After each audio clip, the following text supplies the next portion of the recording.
following show contains adult content. It's not our intent to offend anyone, but we want to inform you that if you are a child under the age of 18 or get offended easily, this next show may not be for you.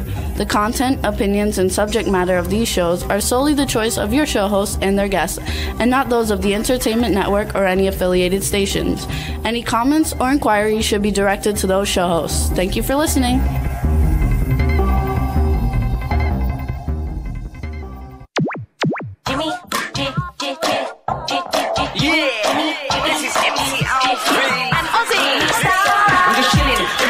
Sitting down and designing, why every man in my thinking, what are we gonna be wearing? Yo, I'm a Liverpool MC, you can't test me, big up the girls inside the party, let's get down to crazy Jimmy, big up myself and known as Alfie, the one and only, the Turkish MC, always love the clothes of Jimmy, bitch, I'm your wanna be, Jimmy Star, new celebrity, we'll take you out to Jimmy Stars. Hey ho, what's up everybody? Welcome to the Jimmy Star Show with Ron Russell, bringing you the good times in music, fashion, pop culture, and entertainment. Before we get started, let's say hi to Astro. Astro and my cool, outrageous man about town co-host, Mr. Ron Russell. Hope everybody's doing good. Chat room, people are starting to show up, so let's say hi. Cindy Lady Lake is in the chat room. Thank you so much for all your promotional help. Jeff Caperton, what's up, superstar? Don Hinton is in the chat room. We're going to have a really good time today on the show. We have Ziggy and Paul Gunn coming on, and we love them, and we haven't actually seen them since Halloween.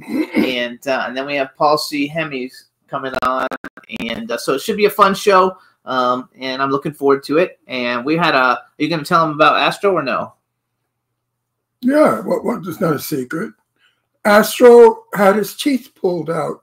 He's only got 4 left. Five, because he had bad gums and bad teeth, which I found out is hereditary.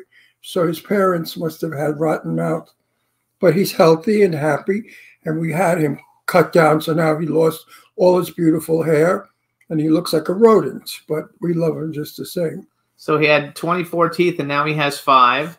And it was a nightmare for me because, you know, they could die under the anesthesia. They're little. Little dogs don't take anesthesia well. So I had a very horrific yesterday. Monday. And I'm still sick with this, whatever it is that my daughter and I have. As you can tell, I'm not well. My eyes are burning.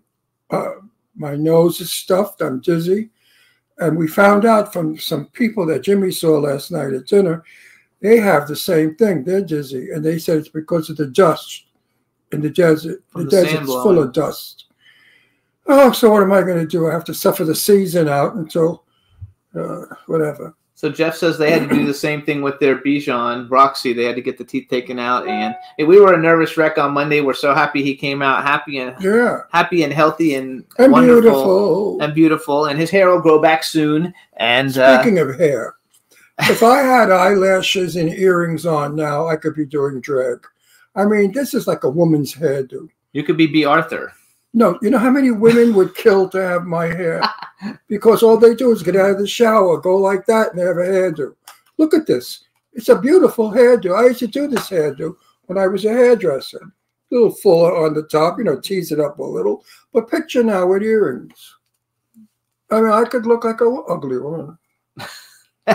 I used to be a pretty one, but now we're ugly. Actually, too, Dawn's in that chat room, and she always likes watches, and so show her your watch. Oh, this is my Versace wristwatch that Jimmy gave me for Christmas. So it matches my shirt. It's Citron. And also matches his car. It matches my car, and it's gold. You know, the whole thing is real gold. They thought B. Arthur was a funny thing. Well, I look like B. Arthur. You know, seriously, somebody said if they do Silver Foxes, you know, they take off on the Golden Girls, that I should play the part of the male lead. But, you know, B. Arthur looked like a man. She was easy to impersonate because she's big like a man, tall, big, broad. I met her 100 years ago. I met her. I was next to her and smiled. She was our captain for our gay pride parade in Palm Springs about 20 years ago, 25 years ago, maybe. And I met her. hello, how are you? And be nice. I like your work. Goodbye. That's funny as shit. That was it. But she was very nice to all of us. So I want to thank everybody for tuning into the show every week. Every week they come out with new rankings of where we actually sit. And number one, I found out last night, that we are in the top half of 1% of all podcasts in the world.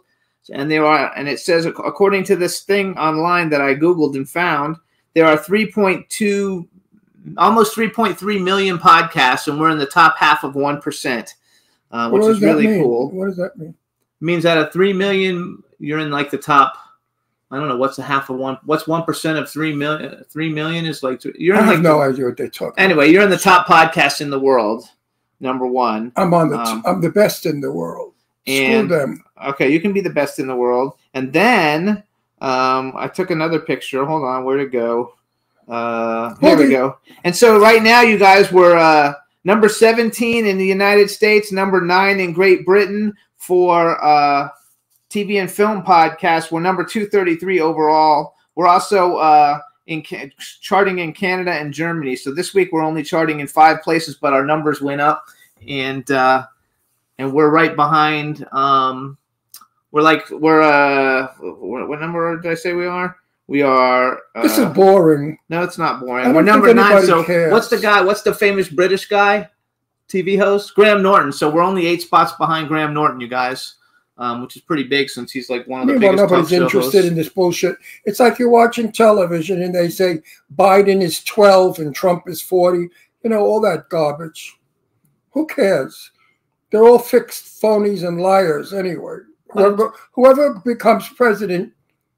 There's no such thing as honesty anymore in this country. No, honesty is gone. Wake up, America. We're under some kind of an invasion or something. In the meantime, we also our guests will be here. They're here, but we have to finish going over some stuff. I feel like shit. I don't think I'm going to give you a good show. So don't get upset.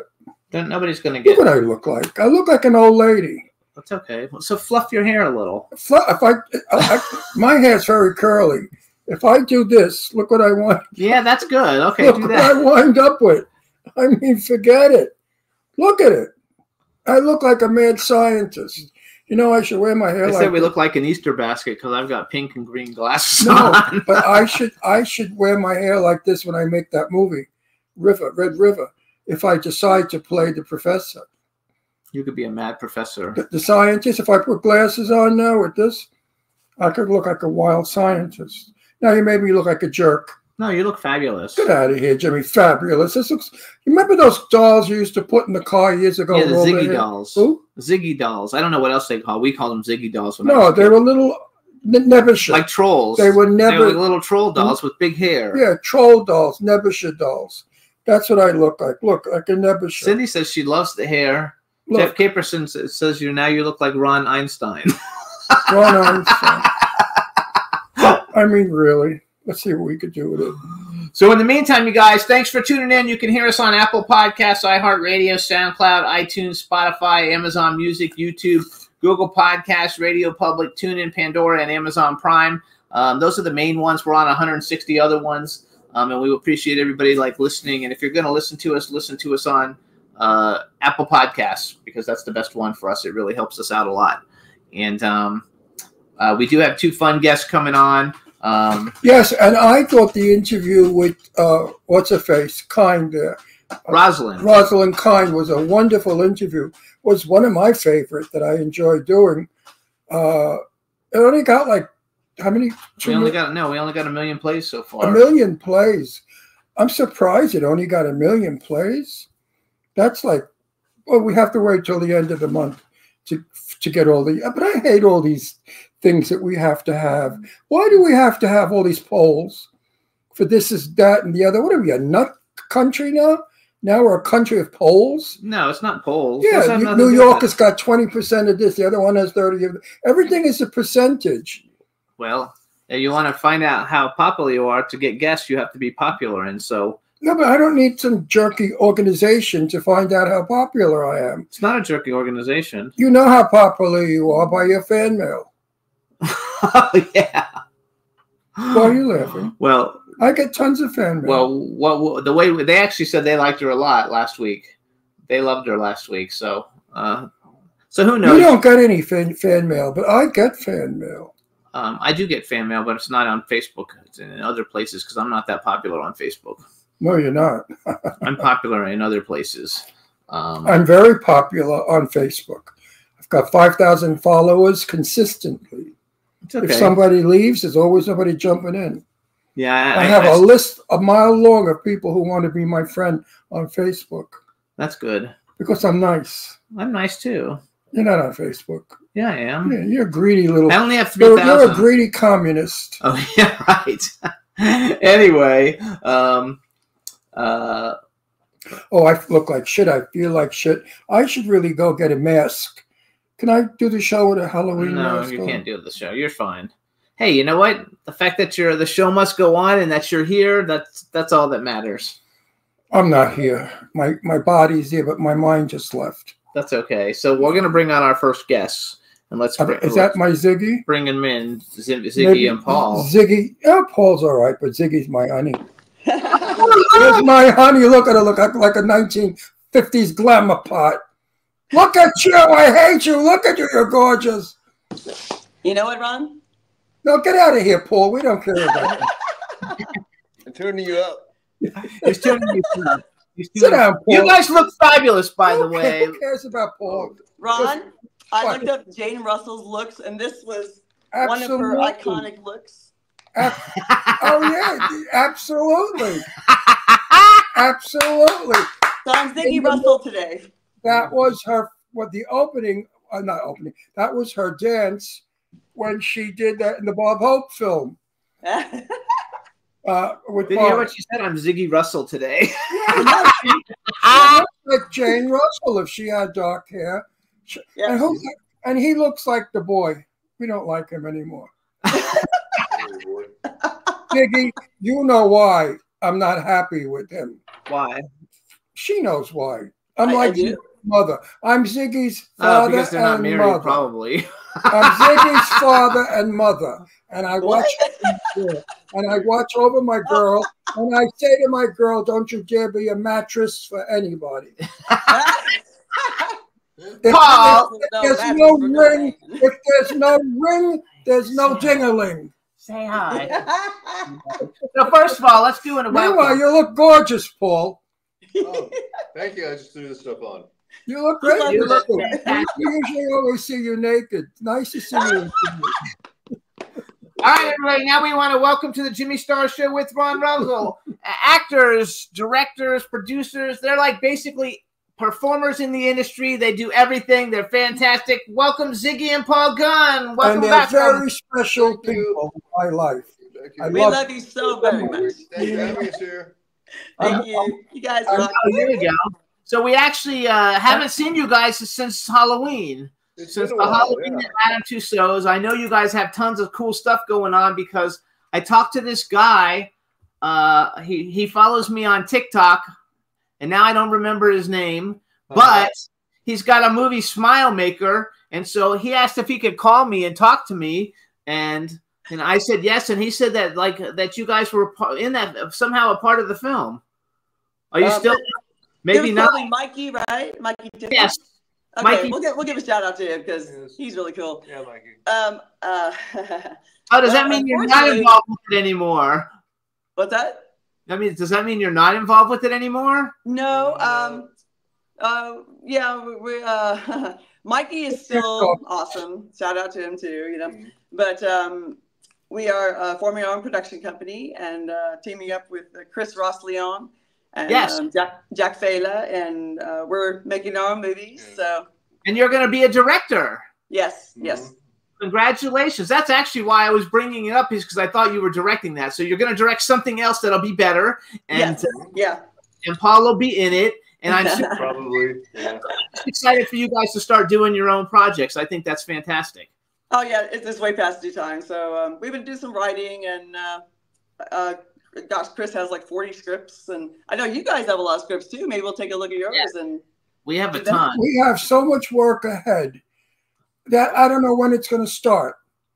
But when it starts, I'm going to be on 2 pictures at the same time, and I'll be 84 years old when I do that. All right. So, You go, Ron. 84 right. years old and doing 2 pictures at the same time. Wow. How about 3? I actually have. That's like insane. You know, you don't do that. And 1 picture's in New York and 1 is in California. Oh, So wow. I have roller skates, and I skate back and forth from LA to New York. And then back to New York. That is so awesome. I love it. I love it so much. I think it's going to be a lot of fun. So what kind of, so for your, first of all, does your production company have a name? We're coming up with some ideas. We're brainstorming. Okay, so we don't have a name yet. It's a hard thing to come up with because you're going to live with it for a long time. So you want it to be a good one. Ziggy and Twiggy. Ziggy and Twiggy. Ziggy and Twiggy. Are you guys going to, what kind of genre? Are you going to do all genres? Or are you going to, because I know right now you guys are in a lot of horror movies. Are you going to stick with horror? We're not going to do horror. Oh, good. Yeah, I'm more action and adventure kind of person, and sci-fi. And that Paul keeps getting cuter and cuter. What are you doing to him, Ziggy? Covering my facials? Are you giving him bun facials?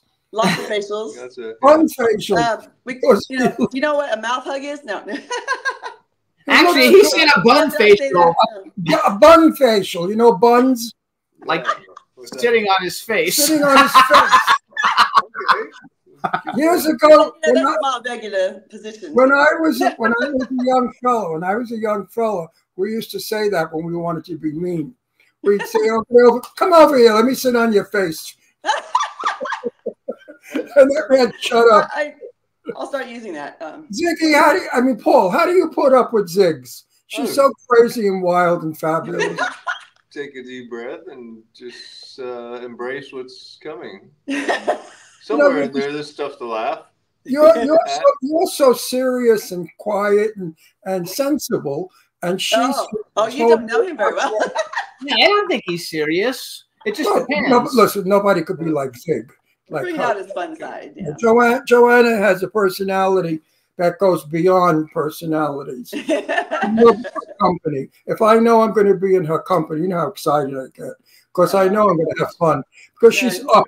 You guys are rock stars, you know. No, but let's not make it a rim job conversation. But I mean, you really are a fun girl. By the way, everybody in the chat room loves how you guys are dressed up. They absolutely love Jane Russell and Brad Pitt. One of the girls in the chat room, her name is Dawn Hinton. She loves you guys. So say hi to Dawn. Say hi to Dawn. Thank you.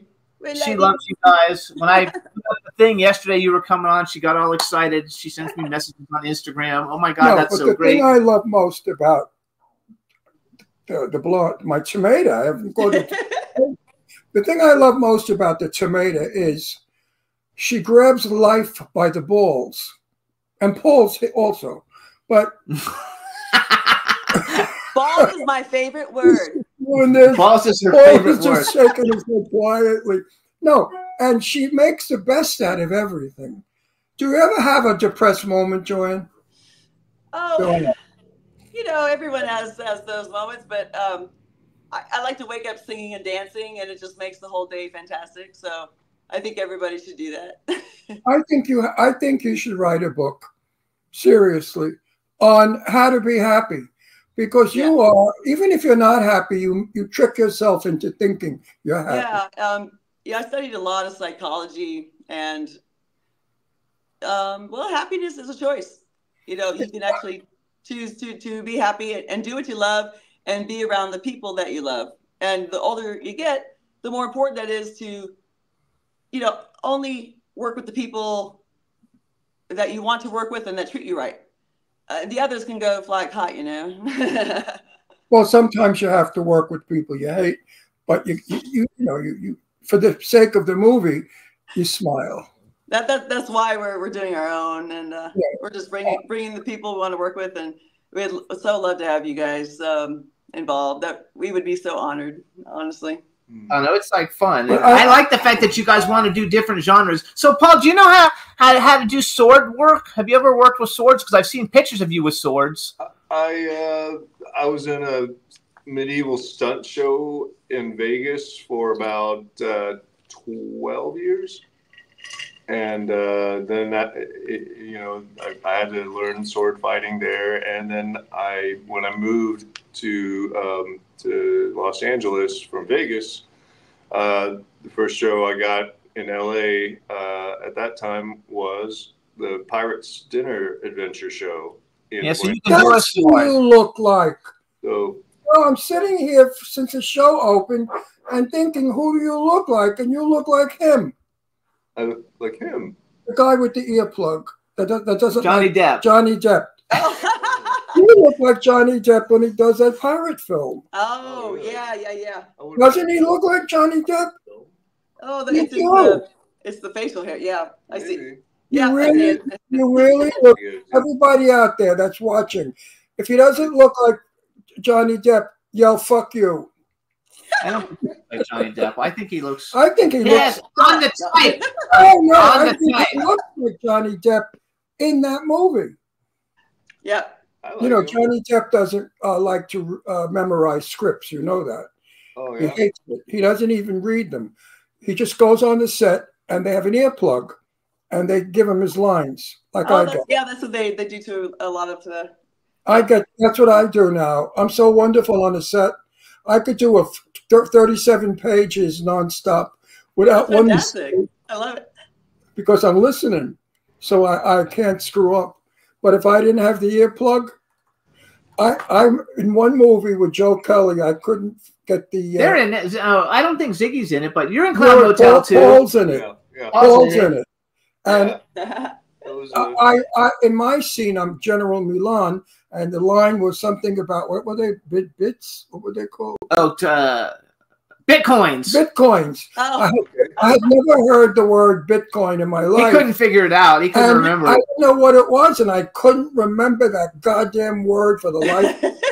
And we kept doing take over take, and I kept saying, "What the fuck is that thing called? What is it anyway?" They said it's a Bitcoin. So Joe, I don't think we have to really worry about it. no, Joe shows me a Bitcoin. I said, "What good is that going to do?" I still not going to remember it. So finally, when I got it, they applauded. good. Yeah. Did you ever have that where one word screws you up? One stupid word could screw you up. I'm trying to think. I'm sure there has been one. I just can't remember what it was. Peloponnese. What? Peloponnese. What the hell is that? Polo ponies. A polo pony? I got that from the honeymooners. What did she get? You have to say polo ponies, and Norton says Peloponnese. Oh, somebody was supposed to say polo pony? And they yeah, said, on the honeymooners. pull up.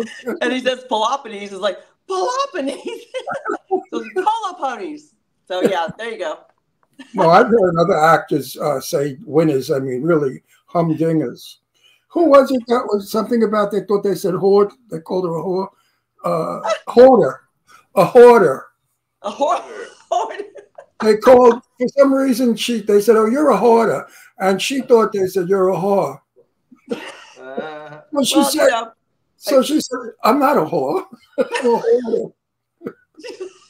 Anyway. And right he after, goes, I am not. right? Oh, and Castro hasn't any teeth. They took his teeth out. So wait, I want to go back. Okay, so because you guys have a whole bunch of things that you guys have been doing, and also a bunch of movies are out now. Because I'm on Tubi and I see all these movies, and I know you guys are in a bunch of these different films that are out, which I think is really cool. And you have a movie coming out. I actually put I actually have two trailers just because they're things that you're in. Camp Pleasant Lake. I want to hear a little bit about Camp Pleasant Lake because what a great cast. Now, are you both in that, or only one of you in it? No, I was in it. I got Paul in that one too. Okay, I get him on all my projects. No, that's smart. And vice versa too. Camp Pleasant Lake. Well, and that was actually a lot of fun. We were in, with Robert Lasardo. What was the Yeah, I wrote it down. Jonathan Lipnicki, who I never met. I would like to meet. Oh yeah, he's awesome. And Bonnie Michael Aarons was so Michael cool. Pare. We're doing a movie, hopefully, with Bonnie Aaron soon. Oh, Robert Lasardo, Devaney Pinn, Jackson Everest, Mike Ferguson, Andrew Devoff. So I've met everybody but Bonnie Aarons and Jonathan Lipnicki. Oh, And, yeah, you'll love them. They're really amazing people. So Jonathan Lipnicki is the little kid. Do you remember the movie Jerry Maguire? No. Yeah. He doesn't remember. Anyway, he was a little kid in Jerry Maguire. He stole the whole movie. Yes. Huge Tom Cruise movie. And was he nice? Yeah. Yeah, he was. He's a sweetheart. I mean, I don't believe he was on set when we had our scene. well, he was, but he wasn't in our scene. Okay. Yeah. Yeah, but you wouldn't. If he was a prick, you wouldn't say he was a prick, right? No, I would. I was gonna say I met him when he was a little kid during Golden He Globes. was a little prick.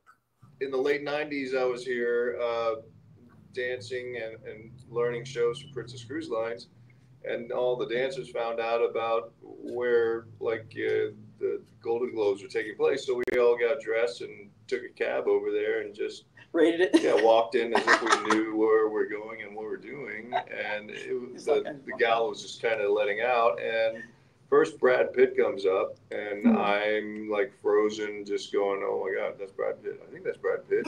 That's got to be Brad Pitt. That's got to be yep, that was Brad Pitt." And then watched him walk off. And then I was afraid to talk to him, so okay, I was like, I'll get somebody's signature. And then up comes Jonathan Lipnicki, and he's like, still short, still a kid. And I was like, "Hey, can you sign my notebook for me?" He's like, "Sure." And then he signed it, and then Quick, sign this. I didn't have a camera back then. I think we're in a Really movie, bad phone. Paul. I think you and I are in a movie again. Oh yeah, Are you in Clown 3? I have not been told that I was in Clown Huh? 3. I haven't been told that I was in Clown 3, so I don't think so. Well, I'm going to tell Joe you should be, or otherwise. Okay. Well, I'm making the costume for the for Clowny, little Clowny. Oh, are you really? Yeah. Are you in Clowny, either one of you guys? Probably. He's probably gonna throw us in. Probably. Ron plays the grandfather, right? The grandfather? Oh, He's okay. the grandfather. That's fantastic. And Donna Lee Heising plays his wife. we had to do with Donna. What we had to do with she plays a grandmother. Now you know what Donna usually looks like, a mermaid, right? She looks like a drag queen as a mermaid. She's outrageous. In her. So we had to tone her down. Yeah. So we said, "Donna, please look like my wife. We're a suburban couple.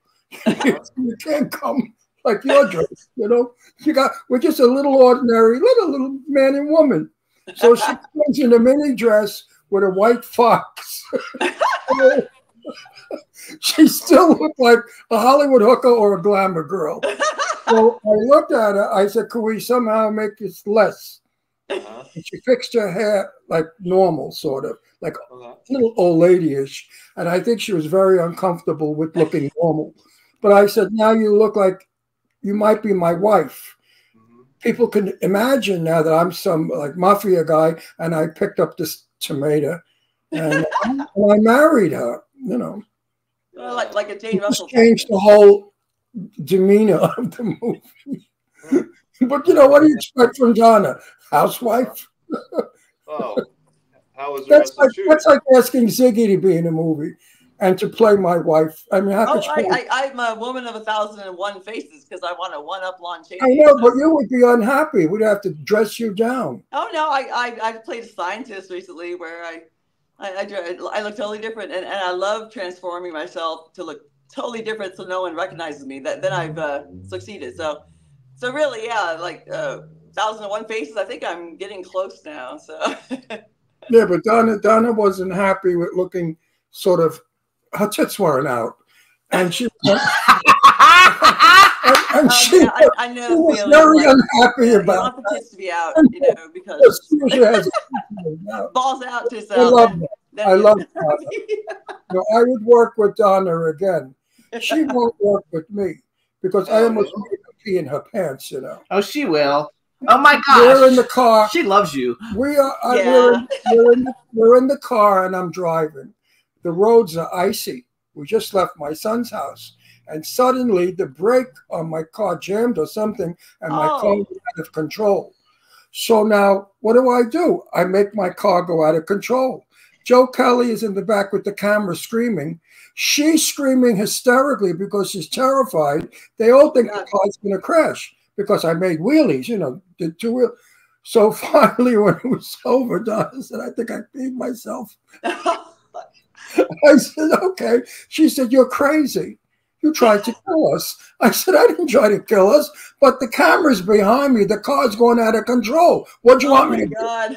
Go straight, right? The cars are skidding on ice. Because now what they did with CGI, they added the ice to the road to make the road treacherous. Of course, my goodness. The road that we were on was a little neighborhood. It was safe.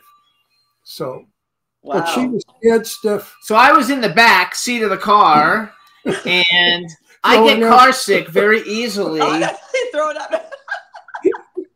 And they're peeing and vomiting. And they had to stop the car so I could get out of the car and throw up. Because he was shaking back and forth, and Donna was screaming, and it was terrible. But Joe Kelly loved it. He said, what's in the can is so fabulous because it's so real. Yeah, she was human and being. I'd be like, all right, good take. Good take. That's like old school. You know, wouldn't you do, Paul, if you were driving, wouldn't you do the same thing? Probably. The script says car is out of control. So I read it. Oh, car's out of control. Yeah. I mean, I drove a stunt car in Con Air years ago, so I know that. Well, we couldn't afford a stunt or a driver, so I figured we could our own stunt. It was not dangerous. They were just a bunch of chicken faggots. It was not dangerous. Right. It was not. Right. It was not. All I did was this. Look, I made S's. I went over to the curve, and then I cut it this way and cut it so that we would be shaking, you know, with the cameras got in. You're a method actor. Joe loved it. Joe said it really is great. He's so excited to add the snow and the ice to it. That's fantastic. I love it. It was fun, though. And I love the little clowny doll. The little clowny doll is fun. So yeah, it was a good shot. I enjoyed that. Yeah, because I become clowny. What'd you say? Actually, the reason I asked you about the sword thing, the reason I asked you about the sword thing is because I'm doing Ron's in it where I'm doing a movie called Zombie with a Shotgun Reloaded. And I saw something about it, yeah. And like yesterday, the lady who's like in charge of our stunts or whatever was saying, you know, like that we're going to need to bring in some stunt people who could actually, you know, look good, you know, with the sword thing, like know what they're doing and stuff. And I was like, I think I know somebody who might know that. So we'll see if we can. I'll see if I have my swords out too. I have a bunch of really cool projects, and if I can bring you guys in on once we get to the point where we've got money, you know, basically, as you guys, I'm sure you know, raising money for these projects is the hardest thing. Casting them is fun, and casting them is easy. You know, writing them is fun, but finding money is not. In private, when Jimmy and I talk about our friends, I say, friendship is a wonderful thing, but we're not going to hire people based on friendship because they may stink as an actor. Exactly. Then we hire our friends that can act. Yes. So I want you to know when you're hired, it's not because we love you. We do that too, but it's because you know what you're doing. Yeah. We're the same way for our projects. Like we want them to be epic. We want them to be really good. So we're only going to hire people that we know can handle the roles. Handle it, yeah. I won't work with anybody that I can't. I was in a movie of which I will not mention because I don't like the director. You know who I'm talking about, but I won't make it public. And I had a scene with someone, and the person stood there. I don't know if it was deliberate or just they had a moment of a coma or a brain fart. I don't know what it was, but they absolutely did not respond to my lines. Oh, that's the worst. Then they're not giving anything back. I was overacting. I felt like I was. My part was very, very intense, and it was a long, long dialogue about there's no such thing as the monster in the creek. You killed your brother. Who are you lying? You know, it was that kind of an intensity. And he said to me, "Oh, you're a bastard." And I looked at the camera and the producer. I said, well, after all of that, I'm a bastard. He should have punched me or been. He should have jumped from his chair and said something vicious. I mean, I was insulting this moron. Anyway. Yeah. Oh my God, getting reactions from some people, it's like I won't work with you. I won't work with people who are not generous and who are not working for the good of the movie. Yeah, thank you. If I know that you're not, if I know you're working for yourself, yes, and not for the movie, I tell Jimmy, forget it. Yeah, Yes. we're all about that. Oh my It's for God, the good. I can't believe some of the self-centered people. Well, you know, but yeah, the whole picture has to be, everything has to be great, and it's a team. It's not just any one person. We're all there to make money, and if we don't do our jobs, we're not going to make money. Yeah. The movie will bomb, and it goes in the garbage, and you don't get a nickel. So stupid fucks, wake up. Yeah. You're acting. Do the best you can, even if you hate the part. Yeah. Because the movie will make money. Yes, exactly. Yeah. You know, I'm in the business 64 years. I've seen so much shit. Yeah. I mean, I did stage forever, 45 years of stage. Oh, yeah. Well, I've seen such crap that goes on in our business that you say to yourself, why am I even in this business? Yeah. Oh, yeah. Do you ever say that? Yeah. At times, yeah. Then we just like, okay, let's just move on and do our own stuff with the people who we love and make money while we're at it. Because Chris Ross Leon, he's been in the business probably about, since 1975, and he's got a whole warehouse full of equipment and the LED screen and oh my goodness, and we pretty much got our little new studio here. So the LED screen is a big deal, like, because those are super expensive if you have to rent them. Oh, are you going to Marcel's premiere? Which one? Marcel's premiere? Waltz in 2 weeks. No, it's on March. If we're here, yeah, I would love to. Not heard anything about Yeah, it's going to be a big premiere. It's going to be a big red carpet, a good one. Yeah. Actually, we should make it. So, to everybody listening, Marcel has another movie. What was the movie you're in? What was it called? Garden of Eden. Ours was Garden of Eden. Garden of Eden, you guys. Oh, yeah, here we go. Garden of Eden with Robert Russell, Sarah French, Monique Parent, Sarah Polnack, Sarah Nicklin, Ben Stauber, Jed Rowan, and these two. And you were so good in it. We can't tell people what you did, but you were so good in the film. Right. And it was unbelievable what happened. What a cast. You worked with all my best, dearest friends and my favorite people. They're all we got to sit together. Yeah. That gang is, oh yeah, we got to sit together. That's right. We sat with them at it. That was awesome. We were so happy about that. It was so much fun. Didn't something happen when we sat together? Yeah, what's that? Something happened. I remember. Don't tell anyone about that. No. Something funny happened. And we were all. I forgot what. Probably something that happened in the film. No, it wasn't. Did somebody lose their pants or something? No, it was in the theaters. Anyway. But see, Paul knows how to handle depression in film. When Paul is depressed and he's in a movie, he simply strips down to a G-string. All the fags and all the girls go crazy. Yeah. And then Paul goes home satisfied. Yeah. Yeah, pretty much. Because he's got a gorgeous body. Yeah. Yeah. Oh, does he have a body? Does he have a body? He's got a perfectly sculptured body. Everything is in proportion. So you guys too, they also have, because they got a bunch of movies that are going to be coming out soon, you guys. One of them is Arena Wars, which is wait. Michael Madsen, Eric Roberts, Sherry Davis, BJ Mezek, Robert Lasardo. We love Robert Lasardo, by the way. Robert shout out. He's awesome. Such a professional and good person. Yeah, he's awesome. Ziggy or Paul or both? Who's in that one? Both of you or one of you? I'm in Arena Wars. In the mall movie. No, just Ziggy. Just Ziggy's in that one. That's where I had a scene with Michael Madsen where I met him, and because we got along so well, that's I got him on this film Dark Feathers, which we're premiering tonight.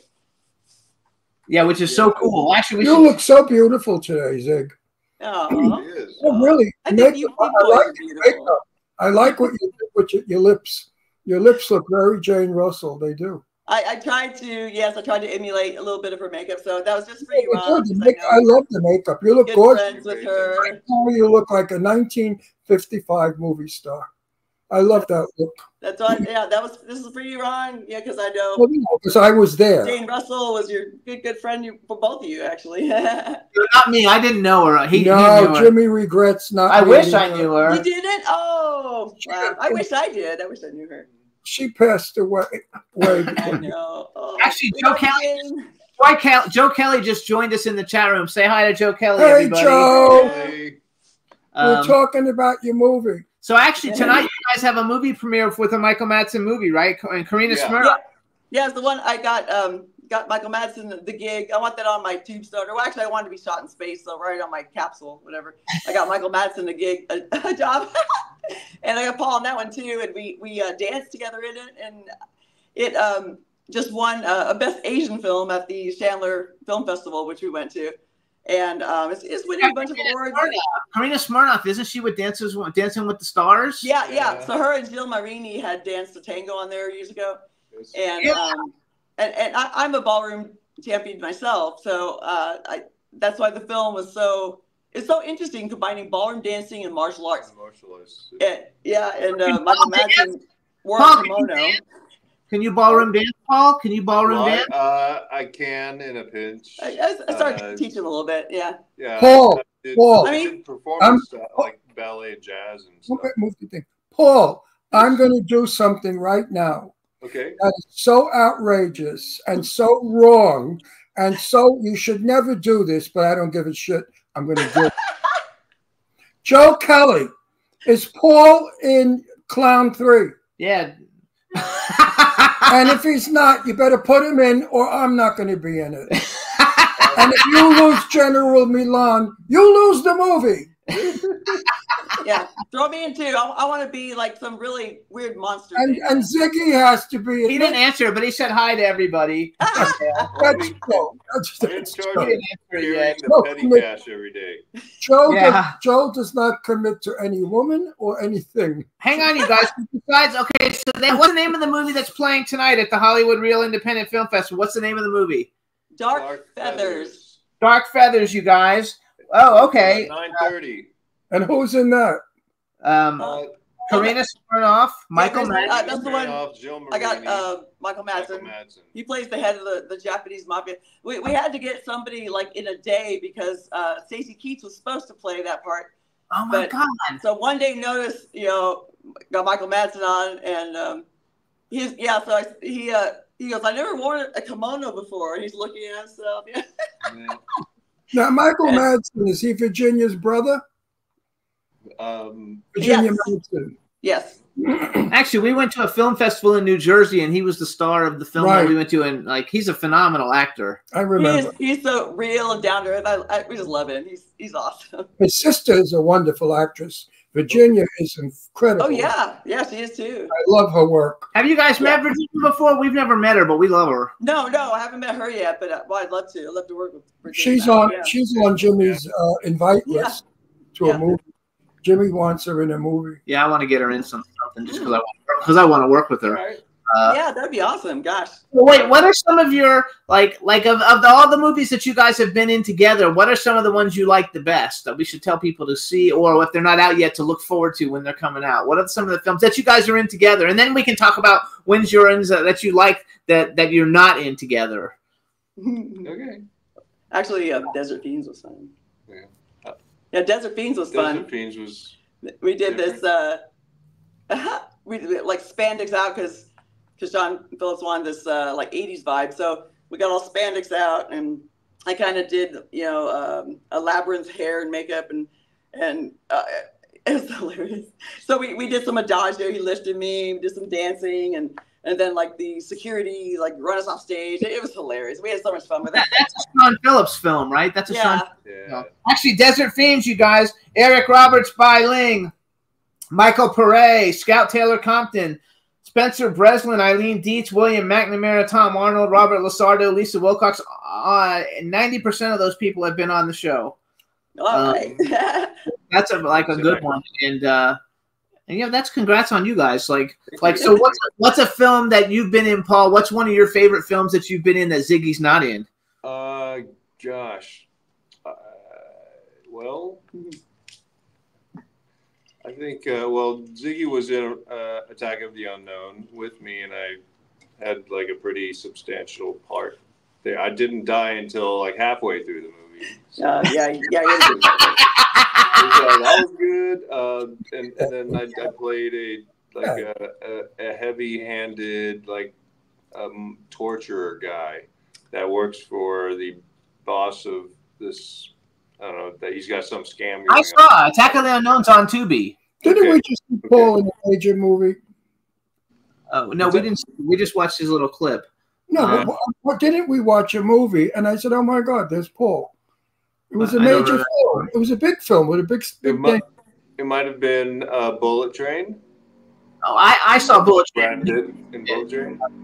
And then I worked on The Mandalorian, but I didn't have any lines. I worked on Free Guy.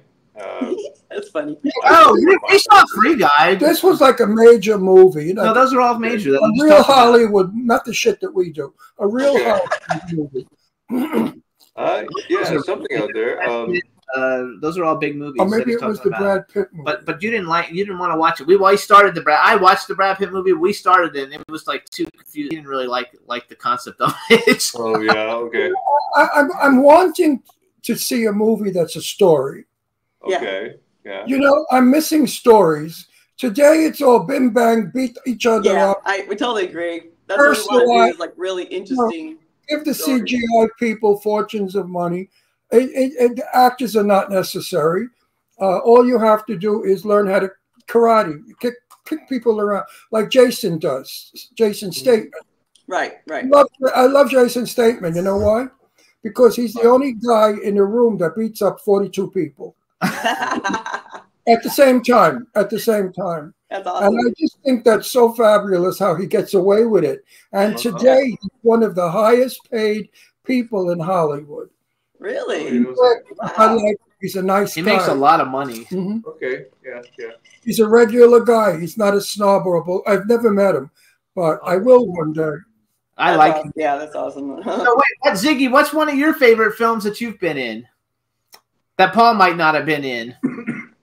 Well, let's see. There was that porno. No, I'm kidding. I wasn't in it, but I was producing it. Yeah. Oh my God. I didn't recognize you yet. Oh wow, let's see. Well, I mean, Arena Wars, I'm really excited about seeing. Because besides that, I play like an ex-future gladiator fighter. And with Michael Madsen, we started to improvise. And I had I just threw these weird sunglasses on last minute, and I set him down and see if he'd take the bait. And he picks them up. He goes, "I think I look bisexual, don't you?" I said, "Well, if you think you do, then you must be bisexual." I don't know if they're going to keep that. They keep it? Oh, you don't know if they're. Are you in the trailer? Are you improvising? And it was so much fun. Oh my God. Are you in the trailer for Arena Wars? I didn't watch it. I downloaded it. No, I don't think so. That's no good. They should have put you in the trailer. It's okay. That's right. Then later in the film, I appeared for the first time as Ziggy Stardust. Oh, Ziggy Rockstar. Ziggy loves you boys, by the way. He really thinks you're rock stars. I'm still looking for the thrill that I had in 1959. Yeah. When I was an extra in a movie that was shot on Long Island with Sophia Loren and Tab Hunter. I remember the first day I stepped onto that set, which was the Long Island Railroad, whatever beach station it was. And I saw the cameras and they were smoking. And I wondered, why were the cameras smoking? The lights used to smoke from the heat. Oh. Cables this big. And then Sophia appeared. Oh my God. I have never to date ever been that excited on a set in my life. It was my first set I've ever been on. Oh, what was the movie? That Kind of Woman. I was 19 years old. I played a soldier. Oh my God. Wow, I love Sophia Loren. Oh I lived that moment over and over again. always. It's a moment I've never forgotten. I could detail every bit of it. Yeah. Even Sophia, when she fell down, because, you know, they wet the concrete to make it photograph better. And she was walking with Barbara Nichols quickly down the station, and she slipped and fell down and hit her knee. So, of course, we shut down immediately while she was getting a doctor to look at her knee. And they had to cover it up and blah, blah, blah. And then she was able to work. So I remembered that. It was fascinating. And I got to meet her. Oh, wow. Which I wasn't supposed to do, because they said extras don't talk to the stars. Oh, right. You know, we're not allowed. We were cattle. And I said, Yeah. Hitchcock. what are you out of your mind? Sophia Loren is 20 feet away from me. I'm not going to talk to her. The love of my life. I painted a big picture of her behind my bed. So I went over, I had the balls to go over, and I spoke to her in Italian. And she said to me, your Italian is as bad as my English. So let's speak English. She was lovely. Oh, wow. Yeah, Hunter and that's I. special moments. Like, that's amazing. I love Well, that. Ted and I had a friendship that lasted all those years till he died. I used Wow. to see Tab all the time. Oh, wow. It was a lovely period of my life. I miss it. I don't have that thrill anymore because actors today are not stars. They're just actors. They don't know how to be stars. Like There's a few out there. You look like a star now. You could be a star. I have to say, so, you know, we go to a lot of red carpets just like you guys do, and everybody comes, you know, however they come. But you can tell the Like ones shit. who really, They look yeah, like most shit. people, you know, there's certain people that always look fabulous. Sarah French always looks fabulous every time you see her. Marcel usually always looks fabulous when you see even him. though Ziggy comes crazy sometimes. But she's always dressed She's- up crazy, she's fabulous. sophisticated, like But a she superstar. she looks fabulous, even though she looks nuts. Everybody always remembers you and who you are every time they see you, you know, and you know what? This is a very competitive industry, and things like that stand out, you know. You're very glamorous. Like you're very glamorous. You Very fit into beautiful. like a lot of things. Beautiful and glamorous. It's very important in our business because I like to look like a monster sometimes. everybody admires it. No, they all talk about it. Everyone I know talks about the 1940s and 50s. Yeah. And every actress I know has said, oh, I wish I was like Rita Hayworth. I wish I was Lana Turner. Right? So, you know what I mean? All these young people, they admire them, these stars. Well, I say to them, so why don't you become a star? Yeah. And makeup and hairdo and dress beautifully. That Lana Turner wouldn't be caught dead without her makeup. Mr. Blackwell, when she was here in Palm Springs, Lana Turner staying at her daughter's house when she died. And Mr. Blackwell went to see her. And it was the day before she died. I think she died the next morning. She was laying in a chaise lounge in a powder blue, beautiful nightgown. Her hair was done, her eyelashes, her makeup, perfect. Before she would see Mr. Blackwell. And she died the next day. Imagine. Wow. Oh, my God. That's amazing. Blackwell told me this story. Yeah, she wouldn't be caught dead. Let's go from glamour to like if you guys were just sitting around, what are your favorite kinds of movies to watch? Like what genre is your favorite to watch? And do you guys like the same genre, or do you like different genres and you just go back and forth? Like Ron likes different films than I do, so we watch some of mine and some of his. Well, when we were swapping, like I'm showing Paul like the old movies I grew up on since the silent period. I mean, Greta Garbo was my favorite. I want to be alone. You know, that just, wow, she's amazing. And so, and he was catching me up on more of the modern films. So we've been kind of swapping, but we generally like the same, like adventure, sci-fi or fantasy, stuff like that. I love the psychological thriller type things. That's really interesting. So wait, what are some of your let me ask a question, because I never ask these kinds you do. If you had to play a biography of a golden era star, who would she be?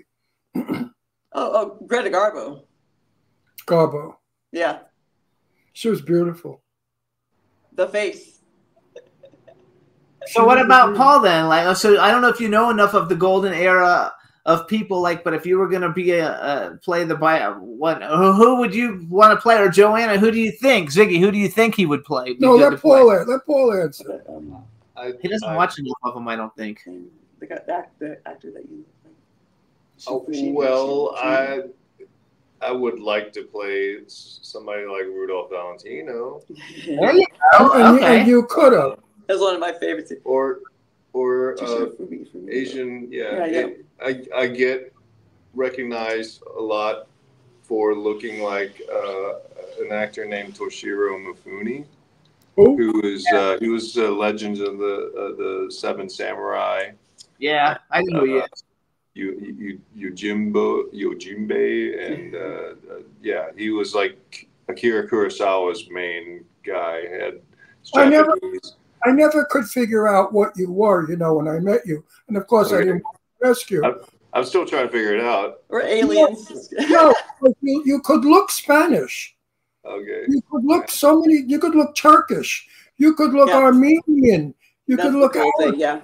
You could look so many things. So finally, when I did say to you, "What the fuck are you?" and you told me you were what, Filipino or something?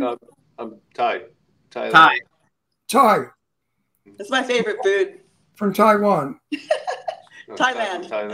Not Taiwan. Michael Sue's Taiwan. Yeah. Yes. Michael Antonio. Don't laugh. Don't laugh. When I see my mother was a freak about Valentino. I have a collection of Roberto Valentino that's worth a fortune. That was my mother's. I got that. You can see. I have hundreds and hundreds of pictures of him, 8x10s. Oh my God! I have a few myself. He played the boy in the movie. Was about Siam. He was dressed like a Siamese. You know the picture I'm talking about. You could look like Valentino. I was saying that yesterday. In that picture, I was like, let me make you look like Valentino for today. The way they made him up, you could look like him. Okay. So yes, I literally said that to him yesterday. Like, let me make you look like Valentino for today, and could maybe next time. Yeah. No, but it's true. Paul could play any part, not only an Asian. Yes. He could play. Yeah. I'll make it something different, something weird. I don't think you could play Irish. Irish. That's the only thing I know. I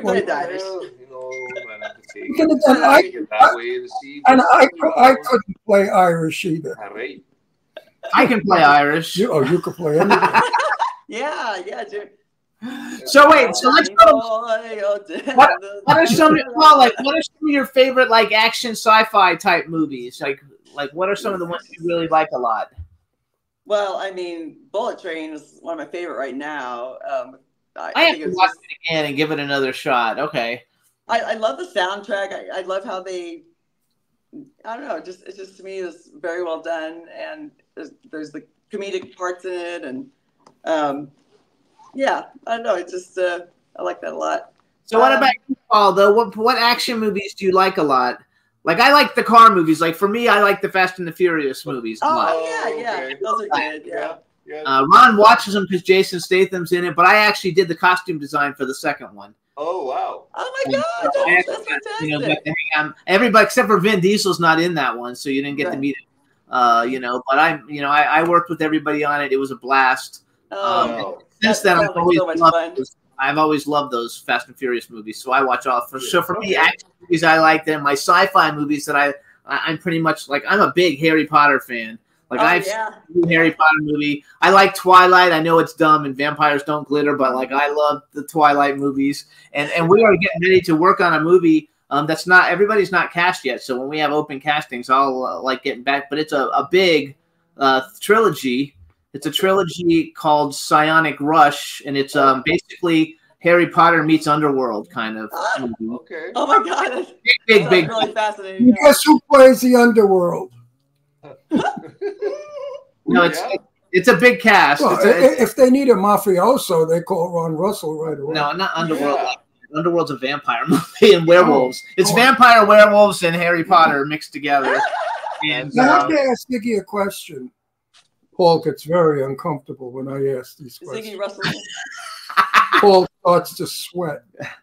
Go. Ziggy, Yes, doll. Go ahead. nobody wants to date you, can they? No. If somebody wants to date me, If a guy wants to date you, can he? Or only you. Or are you taken? Only you, darling.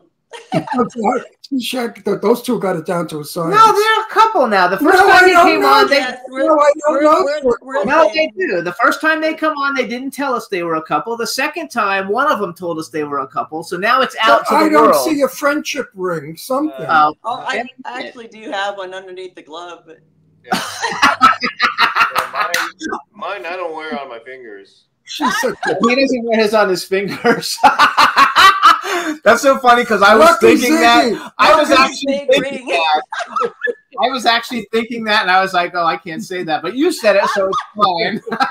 it's a gigantic, enormous ring. because you make a beautiful, you guys make a beautiful couple. I love you too. No, we're quite an item. Yeah, we're No, all but I partners. really love you too. You know, we must socialize when we get moments that we have. I want to cook for you. I want to make the. I want to cook for linguine you lamb. I too. want to go out But to we Palm don't Springs have, and you know, listen, both my daughters moved into the house. So now it's like Camp Beverly Hills, you know what I mean? Oh, wow. Okay. Mattresses on the floor, but Deirdre came with the killer. Yeah. Oh, yeah. We have a dog, And he's supposed to be dead because he's old. And they said he has cancer. And he has cancer. they said he's never going to live out the day. He's running around here. Yeah, for like 8 months now. He was supposed to have died 8 months ago. And he's like running around. But he's so mean that like nobody can come near us. Nobody. Oh, wow. Wow. Oh, no, I'm not lying. My nephew Billy came, terrorized. Billy stood like a statue, and Shazam just went up to him and stood there staring at him, showing his teeth. And if We had to muzzle him and if everything. Billy had moved, he would have jumped my nephew. That's what they do to me because that's what I usually do to people when I first meet them. No, Shazam bit my wrist. I have a paralyzed pinky because of this dog. He Oh my had, God, really? yeah, he had the girl dog, Brandy, We have 3 dogs. her head in his mouth, and he was killing her. So I stuck my hand in to pull her head out of his mouth, And he bit him. and when her head went out, he went down on my wrist. I had major surgery. Oh my God. Yeah, He got all infected. They told him he could have had to lose his hand.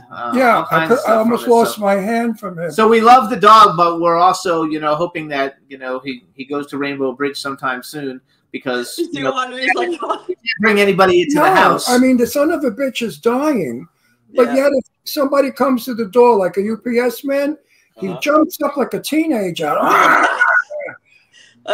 Wait, when someone has someone like people And- or animals, like when and now they're that- already have that strong will, it's like, no, nothing's gonna take me, He's got a will to kill.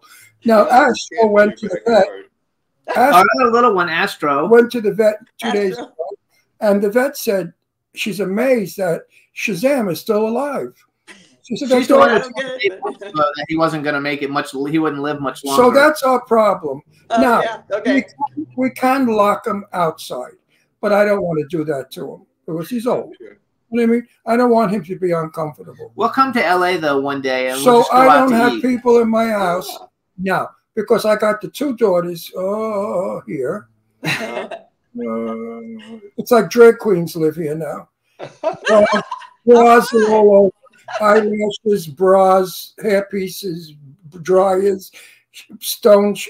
It's like drag queens live here. They're all on I diet. danced in a few drag queen shows years ago. I mean, Yes. well, only If they because thought I was one, I was like, all right, no, I'm a girl. Damn it, I'm a girl. That's so funny because I'm a damn princess. there's a lot. We know a lot of women who we think look like could look like drag queens. Lots of them that we're really good friends with that are not drag queens, and I never have ever like looked at you and thought, oh, she looks like a drag queen. no, you know. Like so you don't well, look. I mean, I can. Depends on You know, I have a sister-in-law. Wait, he's going to show us a picture too. What's this a picture going to? Are you a picture in there?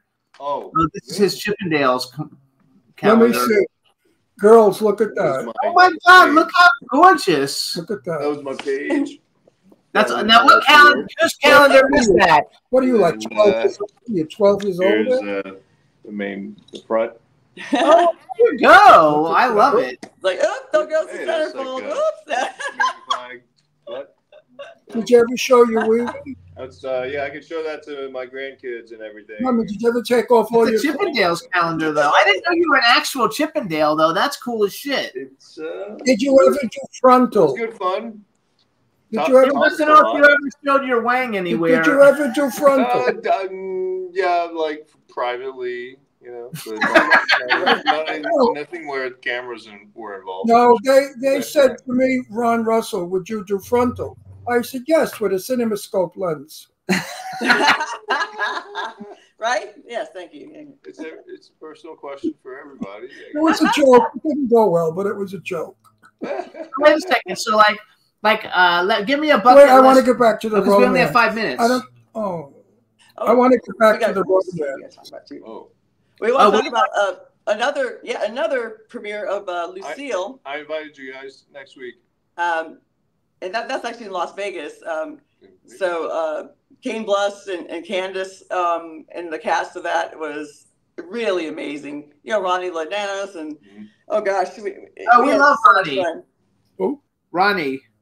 Ronnie Lloyd Nanos. Yeah, we like him. You're in Death Club, right? That was his movie. Yeah, and he hired me specifically to play Ziggy Stardust in that one. Yeah, oh, that's awesome. We love him.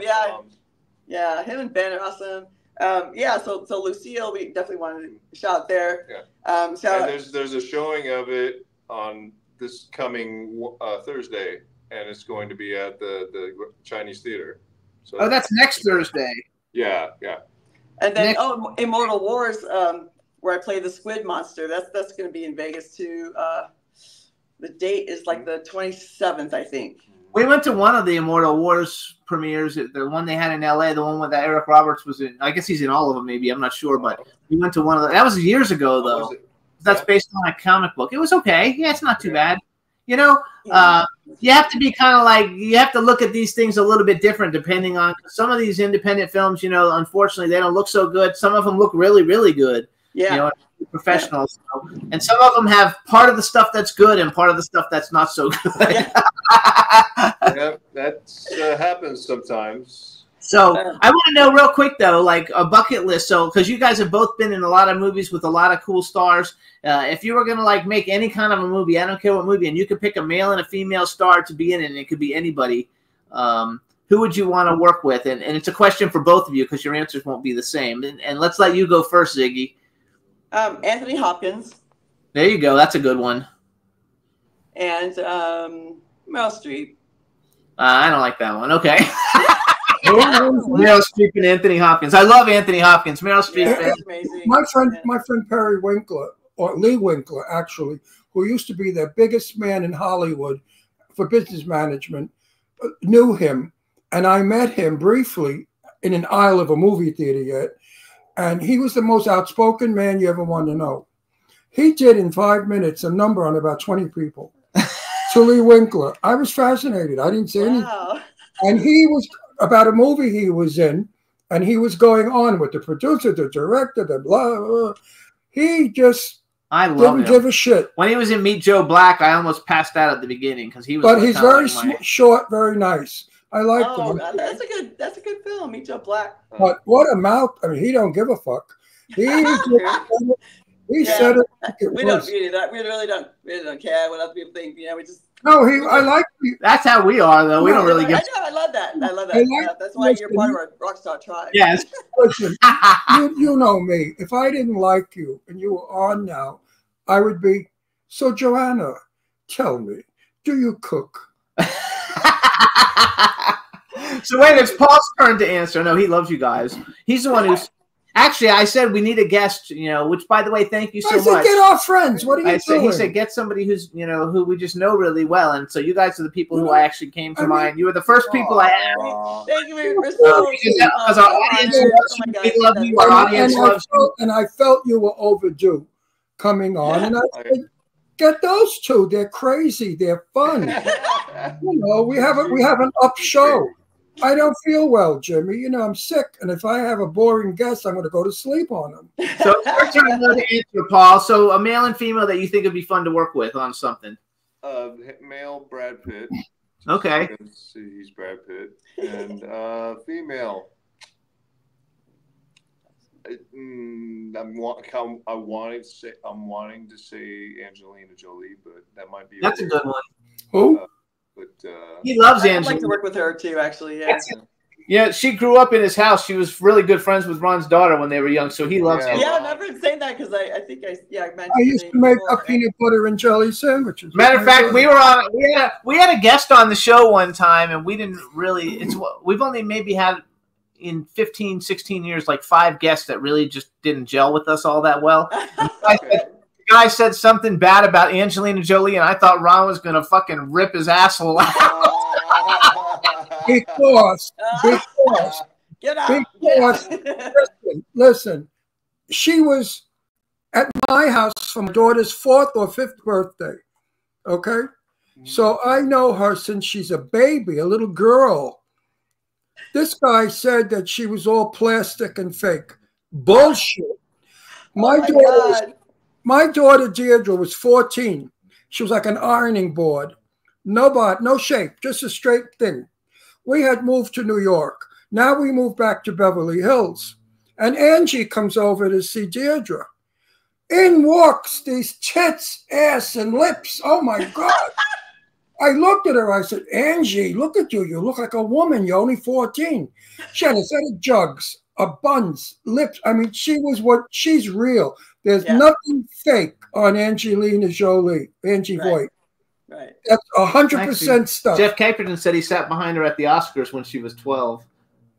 Yeah, no, I know. I was a little Hey, girl. Jeff, we need to introduce you one of these days to Ziggy and Paul because you guys would have a lot in common. You'd love one them. time, Angie was in our house. We got to go, though. Angie was in our house, and I said to her, Angie, when you grow up, you want to be a movie star like your father? And she went like this. I don't know. She was the cutest little girl in the world. Richard Woodmark was my neighbor. We shared a wall. I love him. Oh my God. He used to. Oh, yeah. No, wait.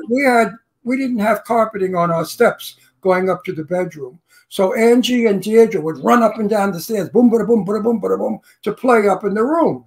Woodmark came and rang my bell. He said, "Would you stop your daughter and whoever those kids are from running?" I said, "There's no other kids. There's only one kid here." I said, "John Voight's daughter." He turned around and left. Oh, because it was John Voight's daughter, it was okay to jump in. Well, okay, so you run it. Ron Russell's daughter, it's not okay. So you guys, listen up. Richard Woodmark in hell. Check out all these great things. A lot of these films are on Tubi. Arena Wars is coming out soon. So's Camp Pleasant Lake. So's Desert Fiends. So's The Immortal Wars. She's got Dark. The Decay's Paradise. That's right. I don't want to forget it. You guys can follow them. But Joanna, you haven't posted on Instagram in a long time, you guys. But she's at Joanna. Let's see. What is it, Joe? It's at Joe_Anna_Heckman. And Paul is Paul Gunn, actor. Follow them. We want to thank you guys for coming on the show. We look to hopefully see you very soon. Ziggy, thank you for the drag.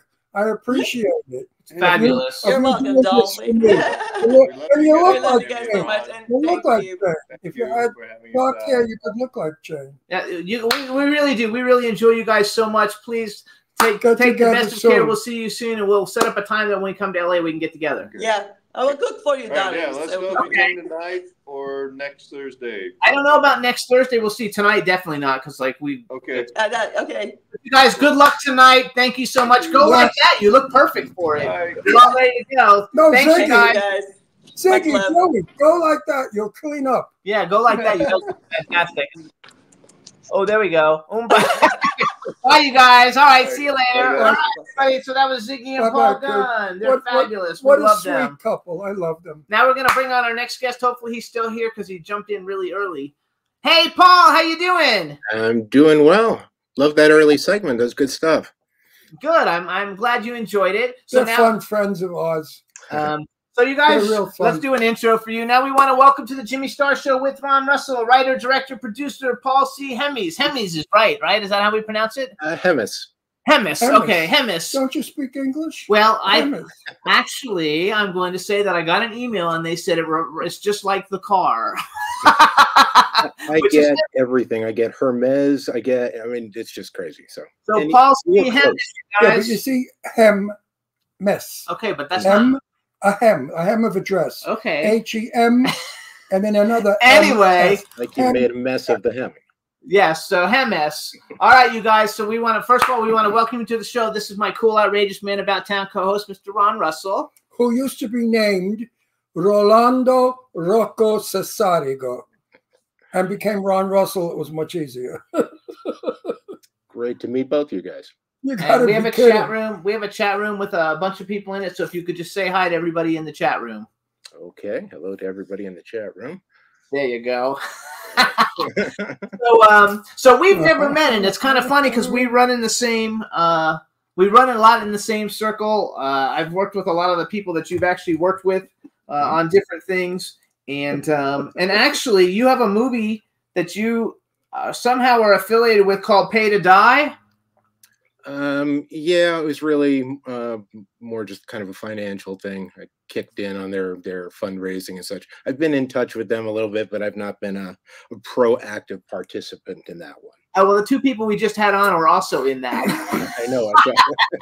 I saw that on there, and since that has a lot of people, and most of those people that are in that film, James Duvall's been on our show, Ken Davician, Eugenia Kuzmina, Angel Salazar, Douglas Tate, Nicole Butler, Sean Phillips, and Ozzy Capri. They've all been on the show, so like the majority of that actual cast has been on it. So it makes it a lot of fun. So you have an unusual story because now I'm following your Instagram. And I guess you went through a major medical thing that you come back out on the other side for, and things are going well. Yeah. What really kind of went down was that I started working on my current film, Maya, like right before the pandemic. And I was involved with another film at the same time. And during that pandemic period where everything just kind of stopped, I kind of was working on visual effects for Maya and some of the other things for the other film and such. And in the meantime, I had been diagnosed with a small brain tumor called a schwannoma, which is attached to the ear. I was having some hearing problems. And by the time I got post-pandemic and everything was kind of getting back to normal, and I was back into the film stuff where the films were almost ready to go, let's start promoting this thing, all of a sudden I started having like increased dizziness and real vertigo problems and such. And what it turned out was that we were just monitoring the tumor, but the nightmare scenario happened is that in that relatively short window, it had grown to almost three sizes, three times the size. So we had to actually go in and so vertigo was a symptom of that. Vertigo is a symptom of that. A little bit of hearing loss in the right. Paul, I have terrible vertigo. We are trying so hard. I've had an MRI of the head, so We just had it, but we don't have the results yet. We're going Tuesday for the results. But my daughter has it, and a lot of friends we know have it, and now they're saying it's because of the desert dust. We live in Palm Springs, California. So we hope it's not. Yeah, right before, like when I was getting ready for the surgery, I had like a 3-4 month wait window before the surgery. And I in coordination with a lot of my doctors at the Mayo Clinic here in Arizona, or not Minnesota, but Arizona, and some physical therapists, we came up with some exercises that helps vertigo. And I'd be happy to share it with you kind of, offline if you want. It really helped me a lot. It doesn't make the vertigo go away, but it sure did help quite a bit getting through a bad day of it. Oh, that's awesome. So where do you live? Do you live in Arizona, or where do you live? I live in Arizona, yes. Oh, I didn't know that. For some reason, I thought you were on the East Coast. Did they think that your crystals were off? They thought that my crystals were off. That was part of it. And some of these techniques actually did help with that crystal issue. But the cumulative, like it took about 15 minutes a day to do these kind of therapies, and they really helped my balance. And they made that 4-month waiting period really tolerable. I give them a lot of credit. It got me through till the surgery. And now that the surgery is done, and I'm going through post-surgery physical training, don't have to worry about the vertigo anymore because that's now effectively gone. It was caused by the vertigo is gone. Yeah, that's terrific. Now, did you have vertigo when you sat or just when you stood? It was a little of both. It was really no rhyme or reason to it. One of the worst cases for me personally, and this again being in the desert there could be other contributing factors. If I were like in an intersection driving and I had to make a left turn and there was a lot of traffic and you get that window of opportunity, let's go, the vertigo would kick in, and for a while I was kind of a danger to myself. So I stopped driving after a while because that was when it would really kind of kick in because of that whipping motion of getting the car, Wow, yes. See, right now I don't have vertigo as long as I sit and I stay still. But if I get up now, I could fly across the room. I totally sympathize with that. Yeah, and a lot of these exercises help with it. Okay, so let's go into movies. So first of all, you're from Staten Island. But wait a minute, let me conclude with I'm so happy that you're okay. Oh, that thank you. Went through it, you did the surgery, and you're okay now, right? Yeah, no vertigo. My night issues, where I was getting some flaring with headlight, that's all gone. Right now, I'm back exercising every day, and even my hearing, which I was afraid I was going to lose, I did not lose. And so I'm very glad. I'm happy for you. I'm very glad. And this, whatever we have, should only go to evil people, not good people. Not good people. Yeah, I'm right there with that. Yeah. Well, I also, so you're from New York, though, right? Because Staten Island, that's New York, right? You bet your ass it is. Yeah, absolutely. It's the fun part of New York, although we're the redheaded stepchild of New York. Where were you in Staten Island? Richmond Road was where we lived. It was like kind of like Dongan Hills, kind of in that area ish. Pouring down on water. Yeah. So I was there for a little bit, and then we moved over into Old Bridge, New Jersey. And then as I've gotten older, I've moved further west, and now I'm in the desert. And how do you like Arizona? A lot of people are moving to Arizona. A lot of people are moving to Arizona. I'll tell you what, if you have allergies and you think that it's bad in a place like, Midwest or something like that, it's way worse. I think it's going to get better in Arizona. The allergies are pretty abrasive that you get out here. Same thing. We have the same thing here in Palm Springs. It's terrible. Palm Springs and Arizona have the same climate. Yeah. So you guys know, it can be. Oh, yeah. It can be pretty tough, but it does toughen your hide a little bit too. We have windstorms here that you can't believe. With the dust blowing, you can't see in front of you.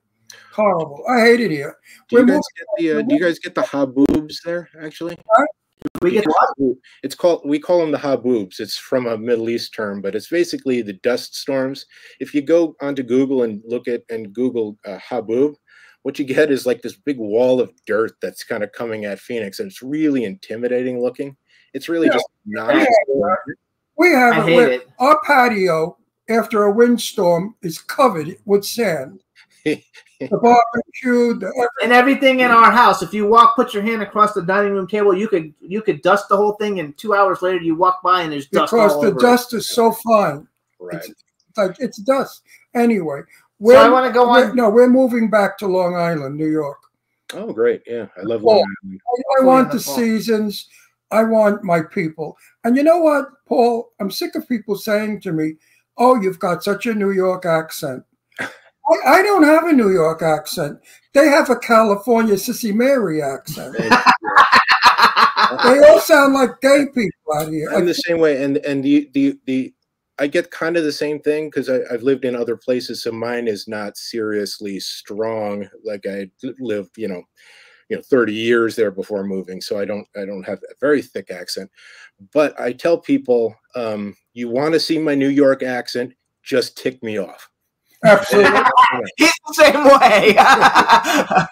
Look, does my Brooklyn come out? Oh my God, it really comes out. You know what? Last week we interviewed Barbara Streisand's sister, and she said the same thing, that when she gets upset, her Brooklyn comes out. So like they say, you can take the girl out of Brooklyn, but you can't take the Brooklyn out of the girl. And that's what she said. And it's so true. I don't think we have an accent, because if you listen to the news commentators, they speak like we do. They say dog and water. They don't say water and dog. Who the fuck says dog? Anyway, all right, It's we're a going to go. I dog. want to move forward. All right, so you have a film. You have a bunch of films, but this is a big film. It's called Maya, and I'm going to read this real quick, you guys. So Maya is a shape-shifting soul collector, seeks to lead a group of unsuspecting non-believers into the afterlife. As space and time become a blurred mirror of reality and Maya's mysterious abilities take on a dark and ominous tone, fear becomes the only key to salvation. For this group of unsuspecting victims, their deepest terror becomes their only way out. And so from what I understand, this movie has won a zillion awards. I wrote down 41 awards and 15 nominations, but I don't know if they were all for this one film or that's for all your films. That was just for this film, and there's been some additional ones since then too. So we're raking in. The thing I like best about winning the awards is we're not just winning the awards for like best acting or only for best effects or something. We're winning awards in all these different categories. It seems like we win a different award every time. And just cumulatively, what that tells me is that we were on the right track as far as making a total film. It doesn't mean everybody's going to like it, but my intention going into this was I didn't want to make just another indie horror film. I love it. I love them. I participate in them. I've edited some of them. I've done a lot of things for them. But this one was kind of my passion project. I wanted this to be unique. I wanted this to have my voice to it. And so I was heavily involved in a lot of it. You wrote it, you directed it and everything, right? Like you actually wrote this. It wasn't like you didn't just direct somebody else's. This is your whole baby from the beginning to end. I did so much of it. In fact, I was going to have somebody do much more of the visual effects, but when COVID hit and I suddenly had what I considered the luxury of time, which I never have, I taught myself to do some additional visual effects. And I did most of that even myself then, which kept the cost down. From the producer in me was happy about that. Actually, I read, so I Googled it online to read like different reviews and stuff. And a lot of people said for not a super high budget that the film is fantastic. And a lot of people commented on the special effects, that the special effects were really good. What's the film about? I just read you the fucking synopsis. No, I don't want the synopsis. I want it's a female Grim Reaper.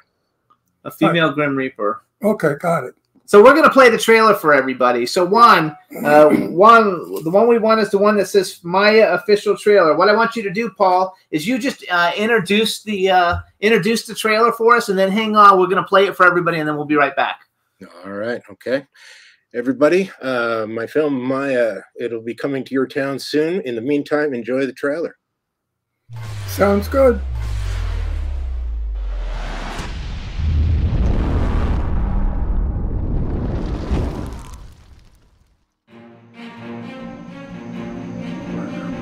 I went up into the mountain as high as I could go.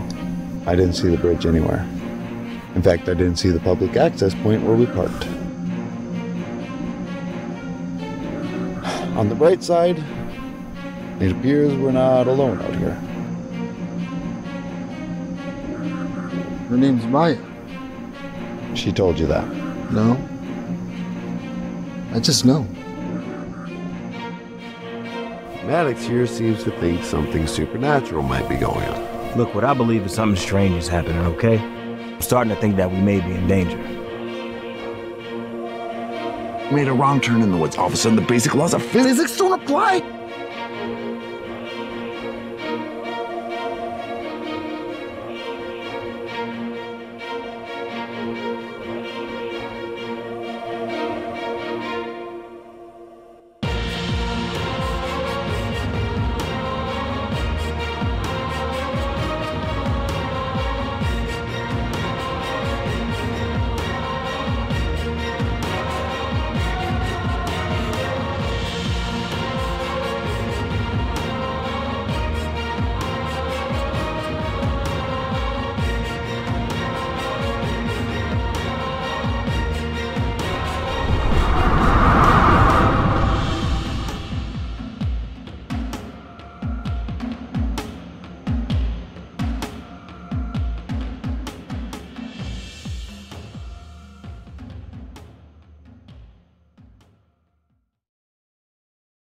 Yeah, I love the fist through the body with the like heart or whatever that was coming out. That was awesome.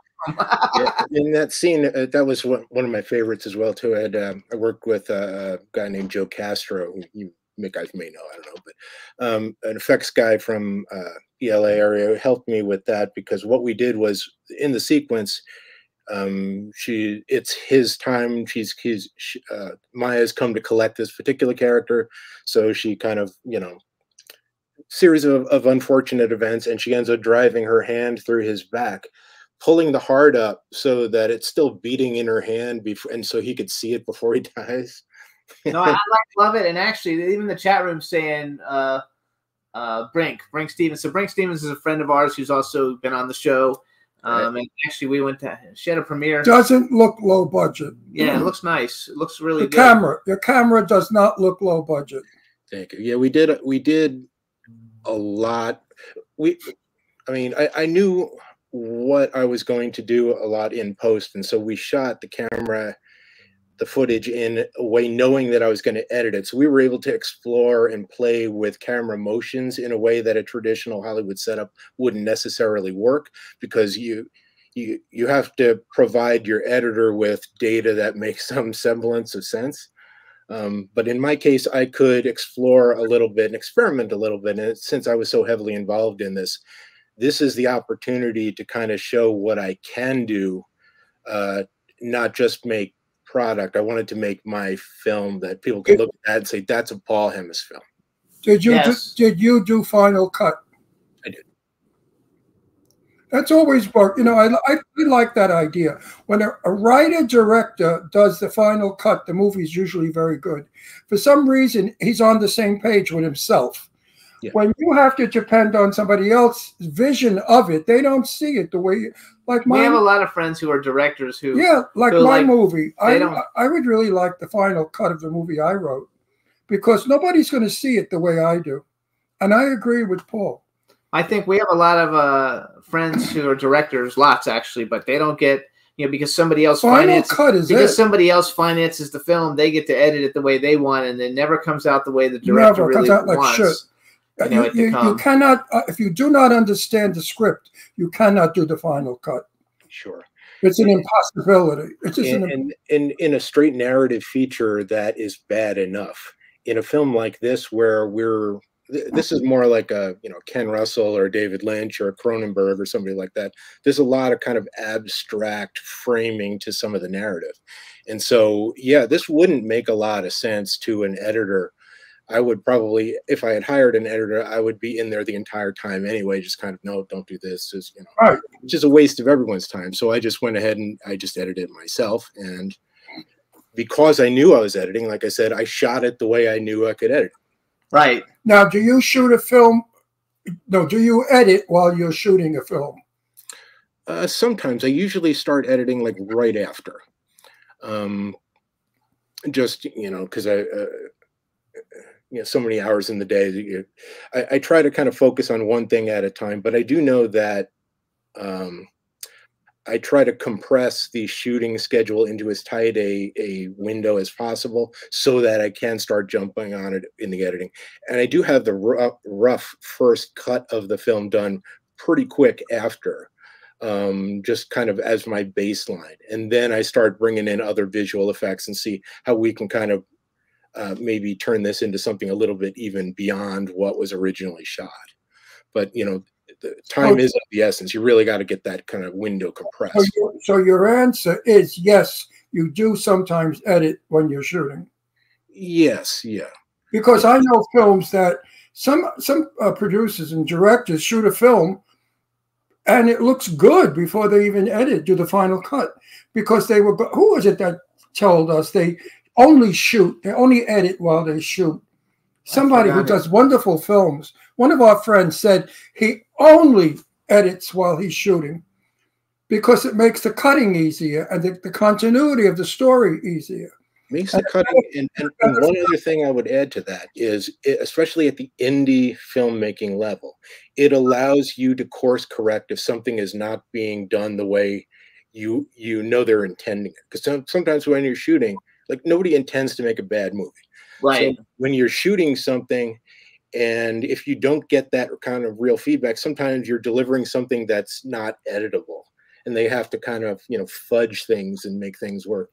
If you see that starting to develop early enough in the process, then you can kind of, you know, nudge the director to, hey, you know, this is what's happening. You may want to rethink that, you know. And collaborative nature of the business, you know, you can kind of prevent problems by staying on top of it in real time. So those, you know, those off days and the off hours and such, at least going through and beginning that assemble edit provides, I believe, a wealth of time and money saving and grief saving benefit. So when did you see Hanukkah? No, I have not. The film made absolutely no sense from beginning to end. No, really. We went to the red carpet. I interviewed. I'm surprised you can even remember that. Well, because it was such a horror. I interviewed everybody in the lobby, and my first question was, "Did you get the movie? Did you understand it?" Everyone said no. Who the fuck was editing that? Who was doing that? I will never know. It was not even pieces of things put together. It just was. It was the most craziest. Whatever, I can't even describe it. Actually, do you know who Marcel Waltz is? I love him. I've heard the name. So you should look him up. So he's an indie film director. I believe, in my opinion, he is probably the best indie horror director that we've ever seen, and we know a lot of people. His films are really, really good. Like yours, you know, he wins zillions of awards for all of them. You know, they're not really big budgets, but he does wonderful things with them. Great stories, though. But one of the things that's good is that he has an actual story. He combines thriller with horror. That's the movie I like. If I go to see only a horror, chop and kill and blood all over the place, I think any idiot could do this. Anybody could blow up a human being. But let's put a story to it, fellas. Let's not make it. You know, even the crappy Bela Lugosi movies had a story. Right. The old, you know, vampire movies, the story was weak, but at least it had a story. Now, that's why I like this. I think people are going to like this because it does have a story. No, that's my next question. Does your movie have a story? My movie has a story. It has a story that it's got a lot of story. You really got to kind of hang with it. And what we tried to do was what you were saying, because I'm absolutely in that camp. I'm kind of tired of films that are 85 to 95 minutes of jump scares.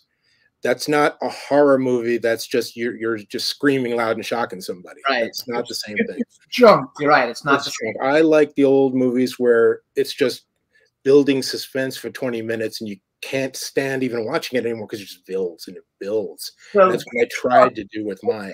Psycho was the one. Psycho, Hitchcock did. That was a thriller movie, and the blood scene was the shower, and it became international. It became the most famous scene on film.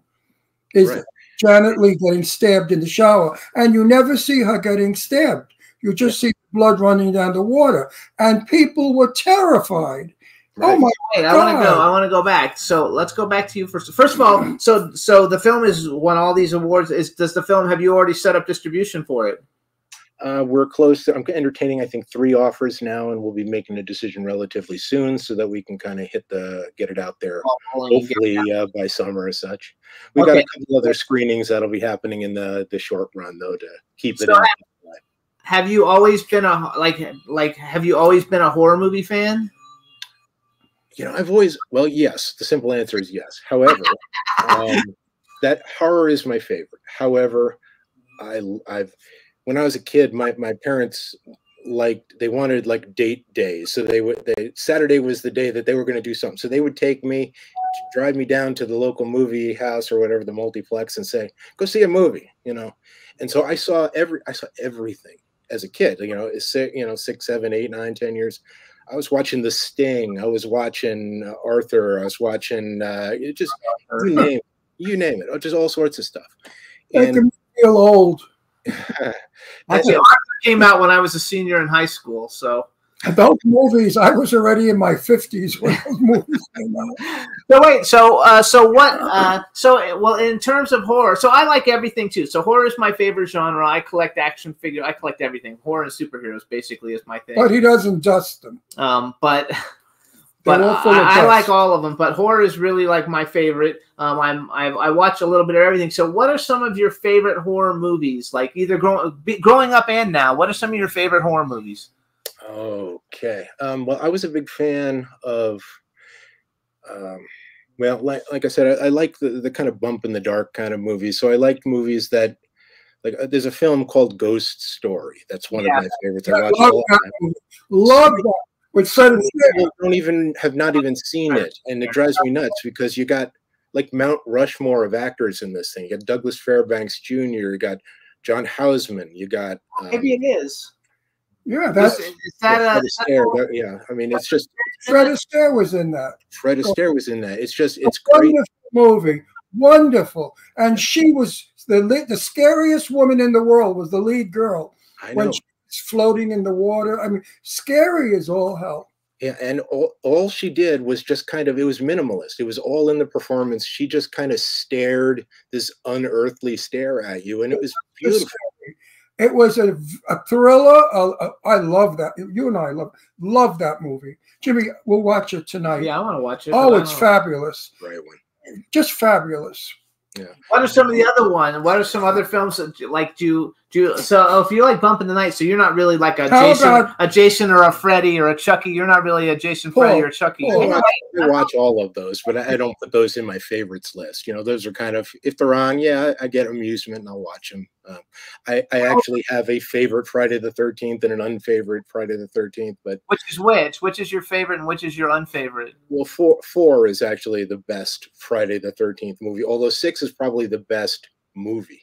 That's the one that they tried to turn Jason into like a universal monster. Yeah, I remember that. Yeah, I've seen all of them. We've had everybody who's played Jason on the show. So how about Paul? How about the black and white Night of the Living Dead? Love it. Love it. I got to meet George Romero. Got to meet John Russo. I've talked with them ad nauseum about it. It drives me nuts, the copyright issue, that those guys never really saw a penny from that movie. Oh, that's a sin. But we never saw human beings being burnt. It was the first time we saw flesh on fire, and it was the most nauseating, frightening thing. I love that film. It's a great movie. Yeah, that's a fabulous movie. From that, everything else today came from that film. Exactly. There was no, what we know as zombies now didn't exist prior to that. It was all like the Haitian mind control kind of stuff. Right. But the dead coming to life, that was all from that. The only zombie movies we ever had was with black people, when they would be like this and they painted eyeballs on their eyelids. And that was the zombie, was the black person in the swamp of the jungle. And of course, the heroine always got captured by the zombie. But nobody ate flesh. Right. Yeah, when they shot that, they didn't even call it zombies. It wasn't zombie. They called them ghouls. It was voodoo people. Right. Actually, I used to be pretty good friends with Bill Heinzman, who was the zombie, from the original Night of the Living Dead, and George Romero, and we're friends with George Romero's son. Mm-hmm. He's been on the show a bunch of times. But they really have come a long way with zombies, boy. Now they have zombies from outer space. They have zombie industry unto itself now. I don't really know if I like bump and knock movies. I don't know if I see too many of them actually. Like I actually have always. I don't know. I like all the classic, the ones that everybody likes, and then there's certain movies that I've seen that were so bad. There's one movie I've seen now, I forgot the name of it, but I could never even watch it again. I like The Haunting. That was wonderful. Haunting is a good one. I like haunting movies generally. Have you seen The Changeling? That's another one that I'm a big fan of, with George C. Scott, where he moves into a house and there's the ghost of a murdered toddler in the house, and they gave the ghostly aberration the personality of a toddler. It was fascinating, I thought. And that's another one of those bump in the night ones. So many good films that don't need all the blood and guts. And I tell that to all of our friends who are producers and movie makers. And I'm in a lot of them, and I don't like them. Thankfully, I've never been chopped up in a movie, and I hope never to be. I like it. So was Maya? How many films have you directed? Is that your first film that you've directed? That's yours, or have you directed a bunch of other ones? I've directed 3 films. This is the biggest one of the 3, and they're all kind of non-conventional in their own way, and that they're horror films. But again, I try to intentionally veer away from exploding heads and things like that, because there's 100 other guys making exploding heads movies. Right. No, I think that's actually a really smart way. You said something earlier that you said, when people see it, you want them to know that it's a Paul C. Hemis film, and like, so you will have, and Marcel, the director we're talking, he also has his own style. And I think that's a great way, to approach it. Cause as you grow on, you don't want to be like everybody else anyway. So it sets you apart from the crowd. Let's talk true business here. Marcel Waltz did a film called Blind, which is a masterpiece. You should watch it. Blind, a masterpiece. Okay. But he didn't make any money. The film won 1 million awards, didn't make any money. Now he made a couple of chop 'em up bloody shit, made a lot of money. So there you go. The audiences are not ready for intelligent films. They want to smoke pot and scream. But you guys know the phrase "one for them, one for me."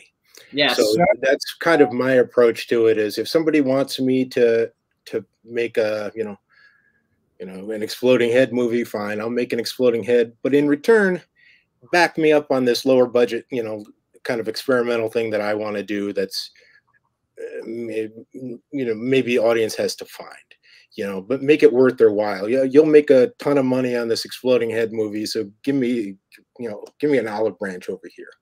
And I think that might be the methodology that works for people. The worst movies that we've seen, and we see them all because we got everybody's carpet. And I don't lie because I don't want to lie. People trust my word. And I will say to them, less blood, more story. And they say, Ron, I want to make money. One movie we saw was wonderful. There was blood and guts in it, but they took a long time getting there. And the critic wrote, too long of a wait for blood and guts or whatever. So they want it right away. Open the movie, have somebody explode, and you got a hit. So I don't get it. I don't understand what has happened to film. It's definitely not like it used to be. Yeah, I don't get that either. See, I'm okay with it because my favorite genre is like the torture porn stuff. So like I'm really big, like the Saw franchise, really big for me. I loved it. Okay, let me finish. No, I want to interrupt. Let me make a major point here. Psycho, we saw blood going down a drain, and we were mortified.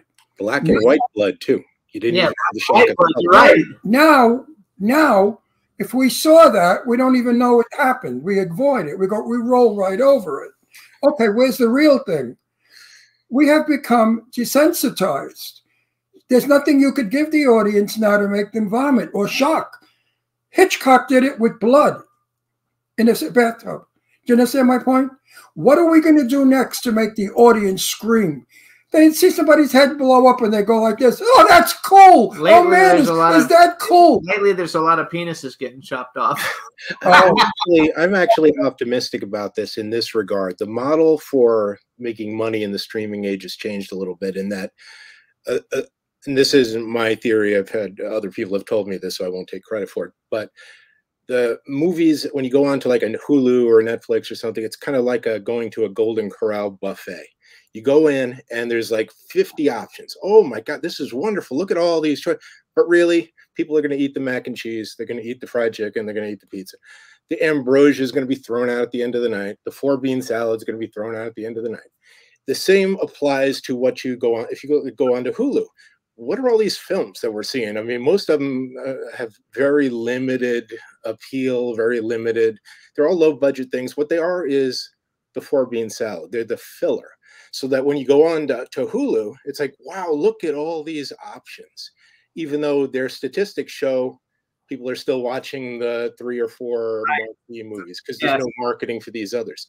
So I would argue that these kind of mid to lower budgeted kind of like Blumhouse and things like that should be making more films like the stuff I'm talking about, because what do you got to lose? It's filler anyway. If it gets out there and seen and it hits. And I agree. Hang on, we got to go because we got 1 minute. Oh, so I want to go. Marcel has a movie where you see a man's penis being chopped off. Okay, Sensationalism. The film is a hit. I said next thing they should do is put firecrackers up a woman's snatch and blow it off.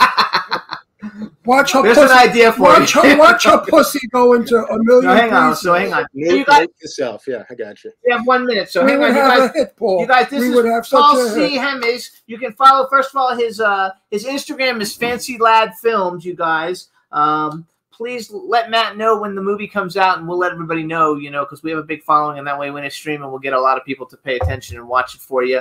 I think it's really great. I want to congratulate you. Number one, I want to congratulate you on coming through, having tumor in your brain and that everything is good. So I'm very happy for you and your family. Thank God. Number two, I'm happy that you got a movie that's got, all these awards and nominations. Congratulations on that. And we expect big things from you as you progress your career. Thank you both. Life's been good to me. Yes. Thank you so much for coming on the show. And Thank you. We wish you all the best with everything. And we want to thank Matt Chasen for setting this whole thing up for us. So thank you so much, Matt. Paul, all right. Thanks for all your info, Paul. All right. Have a good one. Thanks. Bye-bye. Bye-bye. Hey, everybody. Thanks so much for coming on the show, listening. This next week, we're going to have a really fun show, you guys. We have a really cool guest already lined up, Lee Waddell, who's the original Ghostface in Scream. Which should be a lot of fun since that's such a huge movie. So it's going to be fun. Thanks, chat room. Thanks, everybody. Thanks, Juan. And we'll see you guys next week. Bye. Bye-bye. Can turn out to be so wrong. Yeah, we in the mix. Yeah, we in the mix. It's another episode. Here we go. The Jimmy Star Show with Ron Russell. Interviewing the hottest, newest, and truest of today's celebrities. Make sure to subscribe so you can get notified weekly. Jimmy Star, he's the king of cool. Ron Russell, he's a gorgeous dude. Chat room is live and you would be a fool not to vibe with us at the Jimmy Star Show with Ron Russell. Come watch it live on W4CY Radio. Miss some past episodes? Download on iTunes. The Jimmy Star Show with Ron Russell. It's the Jimmy Star Show with Ron Russell.